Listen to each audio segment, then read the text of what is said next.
From this it appears that the will of God cannot be those things which are in themselves impossible. For there are things of this kind which have a contradiction in themselves, as a man being an ass, in which is included the rational being irrational. But what is contrary to something excludes something of what is required of it, just as being an ass excludes the reason of man. If, therefore, he necessarily wills those things which are required for that which he is supposed to will, it is impossible for him to will those things which are contrary to them. And so it is impossible for him to will those things which are simply impossible.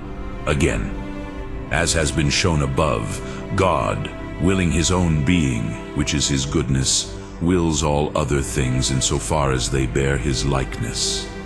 According to the fact that something is opposed to the reason of being as such, it cannot be saved in it by the likeness of the first, that is of the divine, which is the source of being. Therefore God cannot will anything which is contrary to the reason of being as such. But just as it is inconsistent with the reason of a man insofar as he is a man to be irrational, so it is inconsistent with the reason of a being as such for something to be both a being and a non-being. Therefore God cannot will that an affirmation and a negation be true at the same time. Now this is included in everything that is impossible in itself, which has an inconsistency with itself inasmuch as it implies a contradiction. Therefore the will of God cannot be impossible in itself. Further, there is no will except for some good understanding.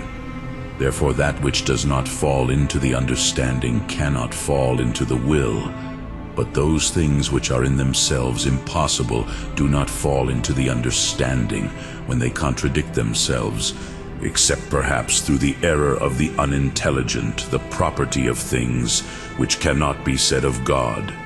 Therefore things which are impossible in themselves cannot fall into the divine will. Still, according as each thing is related to being, so it is related to goodness. But there are things that cannot be impossible. Therefore they cannot be goods. Therefore neither is it willed by God, who wills only those things which are or can be good.